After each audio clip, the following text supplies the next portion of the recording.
Hi, എല്ലാവർക്കും PSC മെന്ററിലേക്ക് സ്വാഗതം. ഇന്ന് നമുക്ക് നോക്കാനുള്ള കറണ്ട് അഫെയർ എന്ന് പറയുന്നത് നവംബർ 6 കറണ്ട് അഫെയർ ആണ്. 10 മണിക്ക് PDF ഇട്ടിട്ടുണ്ടായിരുന്നു. അപ്പോൾ ഇന്ന് കുറച്ച് ലേറ്റായി വീഡിയോ അപ്ലോഡ് ചെയ്യാനായിട്ട് ക്ഷമിക്കുക. അപ്പോൾ ഇതിൻ്റെ എക്സാം 11:30 ലക്ഷ്യയുടെ ടെലഗ്രാം ചാനലിൽ അവർ കൊടുക്കുന്നുണ്ട്. അപ്പോൾ അത് പോൾ എക്സാം ആയിട്ട് ആയിരിക്കും. അത് നിങ്ങൾ എന്ത് ചെയ്യണം, ഈ വീഡിയോ കാണുന്നവർ എന്ത് ചെയ്യുക, ഈ വീഡിയോ കണ്ടതിന് ശേഷം അവിടെ പോയിട്ട് എക്സാം അറ്റൻഡ് ചെയ്യാനായിട്ട് നോക്കുക കേട്ടോ. പിന്നെ ഇന്നലെ ലക്ഷ്യയുടെ യൂട്യൂബ് ചാനലിൽ ഒരു കറണ്ട് അഫെയറിൻ്റെ ലൈവ് ക്ലാസ് ഉണ്ടായിരുന്നു. അത് ബേസ് ചെയ്തിട്ടുള്ള എക്സാം 12:30 അവിടെ ടെലഗ്രാം ചാനലിൽ നൽകുന്നതായിരിക്കും. അതോടൊപ്പം 2 മണിക്ക് SCERT മെറ്റീരിയൽ പ്രൊവൈഡ് ചെയ്യുന്നുണ്ട്. അതിൻ്റെ എക്സാം 5 മണിക്ക് നടത്തും. അതുപോലെ 5:30 അതിൻ്റെ ആൻസർ കീ, പിന്നെ 6 മണിക്ക് ഇംഗ്ലീഷ് മെറ്റീരിയൽ പ്രൊവൈഡ് ചെയ്യുന്നുണ്ട്. അത് ബേസ് ചെയ്തിട്ടുള്ള എക്സാം രാത്രി 9 മണിക്ക്. അങ്ങനെ 9:30 അതിൻ്റെ ആൻസർ മാർക്ക് ചെയ്തിട്ടുള്ള PDF എല്ലാം നമുക്ക് തരുന്നതായിരിക്കും. അപ്പോൾ ഇതിൽ PDF ആയിട്ട് തരുന്ന ഓരോ കാര്യങ്ങളും നമ്മളിവിടെ വീഡിയോ ആയിട്ട് ചെയ്യുന്നുണ്ട്. പുതുതായിട്ട് ജോയിൻ ചെയ്തവർക്ക് വേണ്ടിയിട്ട് പറയാം കേട്ടോ. അപ്പോൾ കൃത്യമായിട്ട് ഫോളോ ചെയ്യാനായിട്ട് നോക്കുക. അടുത്ത എക്സാം എന്തായാലും നമ്മുടെ കൈപ്പിടിയിൽ ഒതുങ്ങണം എന്നുള്ള രീതിയിൽ പഠിച്ചു വെച്ചേക്കാം. ഓക്കെ, അപ്പോൾ നമുക്ക് ഇന്നത്തെ കറണ്ട് അഫയേഴ്സിലേക്ക് പോയാലോ. നോക്കാം നമുക്ക്. നവംബർ 6, 2025. എവിടെയാണ് 250 കോടി രൂപ നിക്ഷേപത്തിൽ ആരംഭിക്കുന്ന പുതിയ വെയർഹൌസ് ഇൻഡസ്ട്രിയൽ പാർക്കിന് തറക്കല്ലിട്ടത്? ചുണങ്ങംവേലി, ആലുവ. ആലുവയിലെ ചുണങ്ങംവേലിയിലാണ് 250 കോടി രൂപ നിക്ഷേപത്തിൽ ആരംഭിക്കുന്ന പുതിയ വെയർഹൌസ് ഇൻഡസ്ട്രിയൽ പാർക്കിന് തറക്കല്ലിട്ടത്. എത്ര കോടി രൂപ? 250 കോടി രൂപ. ഈ നിക്ഷേപത്തിൽ ആരംഭിക്കുന്ന സംഭവം എന്താണ്? വെയർഹൌസ് ഇൻഡസ്ട്രിയൽ പാർക്കിന് തറക്കല്ലിട്ടത്. എവിടെ സ്ഥലം എന്നുകൂടെ ആലോചിച്ച് നോക്കുക. ആലുവയിലെ ചുണങ്ങംവേലി. തറക്കല്ലിട്ടത് ആരാന്ന് ചോദിച്ചാല് വ്യവസായ മന്ത്രി P രാജീവ്. അപ്പൊ ആരാണ് വ്യവസായ മന്ത്രി എന്ന് ചോദിക്കുകയാണെങ്കിൽ ആരാണ്? P രാജീവ്. അതൊന്ന് ഓർത്തു വെച്ചേക്കുക. ക്വസ്റ്റ്യൻ ചിലപ്പോ ചോദിക്കുന്നത് വ്യവസായ മന്ത്രിയുമായി ബന്ധപ്പെട്ട് ആരാണ് വ്യവസായ മന്ത്രി എന്ന് ചോദിച്ചാൽ P രാജീവ്. അപ്പോൾ എല്ലാം ഏത് രീതിയിലും ക്വസ്റ്റ്യൻ വരാം. ഒരു കറണ്ട് അഫെയർ എടുക്കുമ്പോൾ അതുമായി റിലേറ്റ് ചെയ്തിട്ട് എവിടെയെന്നും ക്വസ്റ്റ്യൻ വരാനുള്ള സാധ്യതയുണ്ട്. അപ്പൊ നമ്മൾ എന്തെങ്കിലും പഠിക്കുകയാണെങ്കിൽ അത് റിലേറ്റ് ചെയ്തിട്ട് എന്തെല്ലാം ചോദിക്കാൻ സാധ്യതയുണ്ടോ അതൊക്കെ പഠിച്ചു വെച്ചേക്കാം. ഓക്കെ, അപ്പോൾ ഒന്നുകൂടെ പറഞ്ഞു നോക്കാം. ഇവിടെയാണ് 250 കോടി രൂപ നിക്ഷേപത്തിൽ ആരംഭിക്കുന്ന പുതിയ വെയർഹൌസ് ഇൻഡസ്ട്രിയൽ പാർക്കിന് തറക്കല്ലിട്ടത്? ചുണങ്ങംവേലി, ആലുവ. അടുത്തത്, ഐക്യരാഷ്ട്ര സംഘടന ക്വാണ്ടം സിദ്ധാന്തത്തിന്റെ ശതാബ്ദി ആഘോഷിക്കുന്നതിന്റെ ഭാഗമായി ഏത് സർവകലാശാലയാണ് ക്വാണ്ടം പൂച്ചയുടെ കേരള പര്യടനം എന്ന് പേരിട്ട ശാസ്ത്ര സംവാദ പരിപാടി നടത്തുന്നത്?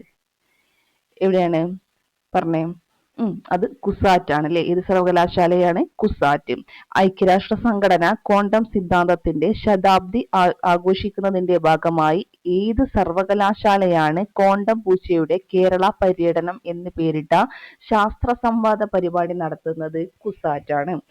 ചരിത്രത്തിൽ ആദ്യമായി കുംഭമേള നടത്തുവാൻ തിരഞ്ഞെടുത്ത കേരളത്തിലെ പ്രദേശം? ചരിത്രത്തിൽ ആദ്യമായി കുംഭമേള നടത്തുവാൻ തെരഞ്ഞെടുത്ത കേരളത്തിലെ പ്രദേശം മലപ്പുറത്തെ തിരുനാവായി. ചരിത്രത്തിൽ ആദ്യമായി കുംഭമേള നടത്തുവാൻ തിരഞ്ഞെടുത്ത കേരളത്തിലെ പ്രദേശം എന്ന് പറയുന്നത് മലപ്പുറത്തെ തിരുനാവായി ആണ്. 2025 നവംബറിൽ നിയമസഭാ തെരഞ്ഞെടുപ്പ് നടക്കുന്ന ഇന്ത്യൻ സംസ്ഥാനം? ബീഹാർ അല്ലെ. 2025 നവംബറിൽ നിയമസഭാ തെരഞ്ഞെടുപ്പ് നടക്കുന്ന ഇന്ത്യൻ സംസ്ഥാനം എന്ന് പറയുന്നത് ബീഹാർ ആണ്. 2025 നവംബറിൽ അന്തരിച്ച പ്രശസ്ത ബോളിവുഡ് ഗായികയും നടിയുമായ വ്യക്തി സുലക്ഷണ പണ്ഡിറ്റ്. 2025 നവംബറിൽ അന്തരിച്ച പ്രശസ്ത ബോളിവുഡ് ഗായികയും നടിയുമായ വ്യക്തിയാണ് സുലക്ഷണ പണ്ഡിറ്റ് എന്ന് പറയുന്നത്. അപ്പൊ സുലക്ഷണ പണ്ഡിറ്റ് എന്ന് പറയുന്നത് പ്രശസ്ത ബോളിവുഡ് ഗായികയും നടിയും ആയിരുന്നു. പ്രതിരോധ രംഗത്തെ മികവിനുള്ള ആജീവനാന്ത പുരസ്കാരമായ ഭാരത് ശക്തി ലഭിച്ചത് വാപ്പാല ബാലചന്ദ്രൻ പ്രതിരോധ രംഗത്തെ മികവിനുള്ള ആജീവനാന്ത പുരസ്കാരമായ ഭാരത് ശക്തി ലഭിച്ചത് ആർക്കാണ്? വാപ്പാല ബാലചന്ദ്രൻ. അപ്പോ ഭാരത് ശക്തി എന്താന്ന് ചോദിച്ചാൽ എന്താണ്? പ്രതിരോധ രംഗത്തെ മികവിനുള്ള ആജീവനാന്ത പുരസ്കാരമാണ് ഭാരത് ശക്തി അല്ലെ? ശക്തി പ്രതിരോധം കണക്ട് ചെയ്യാൻ ഈസിയാണ്. പിന്നെ ആർക്കാ ലഭിച്ചതെന്ന് ചോദിച്ചാൽ വാപ്പാല ബാലചന്ദ്രൻ. ഓക്കെ. ഇനി ലോക സമാധാനത്തിന് പരിശ്രമിക്കുന്ന വ്യക്തികൾക്ക് വാർഷിക പുരസ്കാരം ഏർപ്പെടുത്തിയ കായിക സംഘടന ഫിഫയാണ്. ലോക സമാധാനത്തിന് പരിശ്രമിക്കുന്ന വ്യക്തികൾക്ക് വാർഷിക പുരസ്കാരം ഏർപ്പെടുത്തിയ കായിക സംഘടന. ലോക സമാധാനത്തിന് പരിശ്രമിക്കുന്ന വ്യക്തികൾക്ക് വാർഷിക പുരസ്കാരം ഏർപ്പെടുത്തിയ കായിക സംഘടനയാണ് ഫിഫ. പ്രഥമ ഫിഫ സമാധാന പുരസ്കാരം വാഷിംഗ്ടണിൽ നടക്കുന്ന ലോകകപ്പ് മത്സര ക്രമ നറുക്കെടുപ്പ് ചടങ്ങിൽ പ്രഖ്യാപിക്കും. അതായത് ഡിസംബർ 5-ന് പ്രഥമ ഫിഫ സമാധാന പുരസ്കാരം വാഷിംഗ്ടണിൽ നടക്കുന്ന, എവിടെ നടക്കുന്നത്? വാഷിംഗ്ടണിൽ. അവിടെ നടക്കുന്ന ലോകകപ്പ് മത്സര ക്രമ നറുക്കെടുപ്പ് ചടങ്ങിൽ പ്രഖ്യാപിക്കുന്നതായിരിക്കും. ബഹിരാകാശത്ത് സൗരോർജ്ജത്തിൽ പ്രവർത്തിക്കുന്ന AI ഡേറ്റാ സെന്ററുകൾ നിർമ്മിക്കാനുള്ള ഗൂഗിളിന്റെ പദ്ധതി ഏത്? പ്രോജക്ട് സൺക്യാച്ചർ. ബഹിരാകാശത്ത് സൗരോർജ്ജത്തിൽ പ്രവർത്തിക്കുന്ന AI ഡേറ്റാ സെന്ററുകൾ നിർമ്മിക്കാനുള്ള ഗൂഗിളിന്റെ പദ്ധതി. അപ്പോ പ്രൊജക്ട് സൺക്യാച്ചർ ആണ്. ഒന്നുകൂടെ പറയാം, എവിടെയാണ്? ബഹിരാകാശത്ത് എന്തിൽ പ്രവർത്തിക്കുന്ന? സൗരോർജ്ജത്തിൽ പ്രവർത്തിക്കുന്ന AI ഡേറ്റാ സെന്ററുകൾ നിർമ്മിക്കാനുള്ള ആരുടെ പദ്ധതിയാണ്? അത് ഗൂഗിളിന്റെ പദ്ധതിയാണ്. എന്താണത്? പ്രൊജക്ട് സൺക്യാച്ചർ. കിട്ടിയല്ലോ. അടുത്തത് 2025 ജനസംഖ്യാ പ്രൊജക്ഷൻ കണക്കുകൾ പ്രകാരം ഇന്ത്യയിലെ ഏറ്റവും ജനസാന്ദ്രതയേറിയ ജില്ല. 2025 ജനസംഖ്യാ പ്രൊജക്ഷൻ കണക്കുകൾ പ്രകാരം ഇന്ത്യയിലെ ഏറ്റവും ജനസാന്ദ്രതയേറിയ ജില്ല എന്ന് പറയുന്നത് നോർത്ത് 24 പർഗാനാസ് ആണ്. ഏതാണ് ജില്ല? നോർത്ത് 24 പർഗാനാസ്. 2025 ജനസംഖ്യാ പ്രൊജക്ഷൻ കണക്കുകൾ പ്രകാരം ഇന്ത്യയിൽ ഏറ്റവും ജനസാന്ദ്രതയേറിയ ജില്ല നോർത്ത് 24 പർഗാനാസ്. അടുത്തത്, കേരളത്തിലെ ട്രെയിൻ യാത്രക്കാരുടെ സുരക്ഷ ഉറപ്പാക്കാൻ RPFും റെയിൽവേ പോലീസും സംയുക്തമായി നടത്തുന്ന പരിശോധനയാണ് ഓപ്പറേഷൻ രക്ഷിത. കേരളത്തിലെ ട്രെയിൻ യാത്രക്കാരുടെ സുരക്ഷ ഉറപ്പാക്കാൻ ആരൊക്കെ? RPFും റെയിൽവേ പോലീസും സംയുക്തമായി നടത്തുന്ന പരിശോധനയാണ് എന്തെന്ന് പറയുന്നത്? ഓപ്പറേഷൻ രക്ഷിത. ഒന്നുകൂടെ പറഞ്ഞു നോക്കാം. കേരളത്തിലെ ട്രെയിൻ യാത്രക്കാരുടെ സുരക്ഷ ഉറപ്പാക്കാൻ ആരൊക്കെ? RPFും റെയിൽവേ പോലീസും സംയുക്തമായി നടത്തുന്ന പരിശോധനയാണ് ഓപ്പറേഷൻ രക്ഷിത എന്ന് പറയുന്നത്.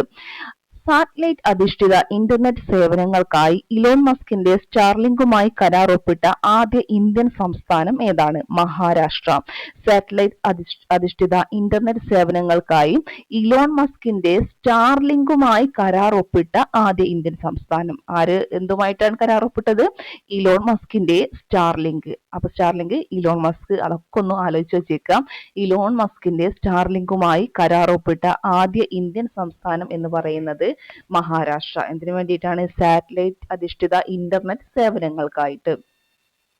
ഓക്കെ, അത്രയും കാര്യങ്ങളാണ് നമുക്ക് ഇന്ന് പഠിക്കാനായിട്ടുള്ളത്. വളരെ കുറച്ച് മാത്രമേ ഇന്ന് പഠിക്കാനായിട്ടുള്ളൂ. പെട്ടെന്ന് വീഡിയോ കാണാം, എക്സാം അറ്റൻഡ് ചെയ്യാം. ഓക്കെ, അപ്പൊ ശരി, താങ്ക് യു.